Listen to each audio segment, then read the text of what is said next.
అనంతపురం జిల్లాలో దశాబ్దాలుగా ప్రజలకు సేవలు అందిస్తున్న ఆర్డిటి స్వచ్ఛంద సేవా సంస్థకు నిధులు రాకుండా అనేక ఇబ్బందులు పెడుతున్న కేంద్ర ప్రభుత్వ వైఖరిని తీవ్రంగా ఖండిస్తారు.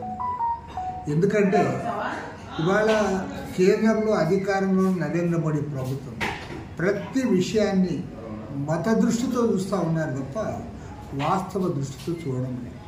ఎందుకంటే గత అనేక దశాబ్దాలుగా వారు అనంతపురం జిల్లాలో పనిచేయడమే కాకుండా రాష్ట్రంలో దేశంలో ఎక్కడ ఏ విపత్తు సంభవించినా సరే కార్యకర్తలతో సహా తరలి వెళ్ళి వారికి అనేక రకాల సేవలు అందించారు.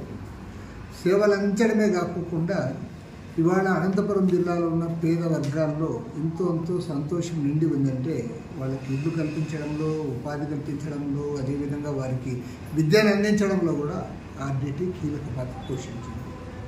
అలాంటి ఆర్డిటి స్వచ్ఛంద సేవా సంస్థకు నిధులు ఆపు చేస్తే ఇవాళ మన రాష్ట్ర ముఖ్యమంత్రి చంద్రబాబు నాయుడు గారు తెలియకపోతే ఏమన్నా అనుకోవచ్చు, ఆయనకు అన్ని విషయాలు తెలుసు, పైగా వారి దగ్గర సమాచారం ఉంది.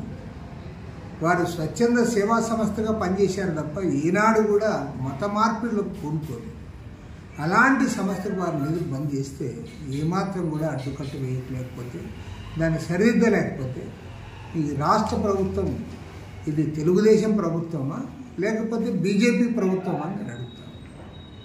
కాబట్టి అంటే గతంలో మేము ముఖ్యమంత్రి గారు రిప్రజెంట్ చేశాం, పార్లమెంటరీ పార్టీ నాయకులు కృష్ణదేవరాయలు గారికి కూడా రిప్రజెంట్ చేయడం జరిగింది. వారు కూడా కేంద్రంతో మాట్లాడిన తర్వాత కూడా ఫలితం లేకుండా పోతా ఉంది. నిన్న వేలాది మంది అనంతపురం కలెక్టరేట్ దగ్గర పెద్ద ఎత్తున ధర్నా కార్యక్రమాన్ని నిర్వహించారు. ఇప్పటికైనా సరే ముఖ్యమంత్రి గారు స్పందించి వారికి ఉన్న అడ్డంకులు తొలగించకపోతే ఖచ్చితంగా నేను చెప్పగలను, ఇది కూటమి ప్రభుత్వం కాదు, చంద్రబాబు నాయుడు గారి ప్రభుత్వం కాదు, మోడీ కనుసన్నల్లో అమిత్ షా ఆదేశాలతో పనిచేస్తున్న ప్రభుత్వం అని చెప్పగా తప్పదు. కాబట్టి ముఖ్యమంత్రి గారికి అన్ని విషయాలు తెలుసు కాబట్టి, ఈవెన్ నారా లోకేష్ గారికి కూడా ఆర్డిటి గురించి తెలుసు. కాబట్టి వారు స్పందించాలని చెప్పి న్యాయం చేయాలని చెప్పి కోరుతారు.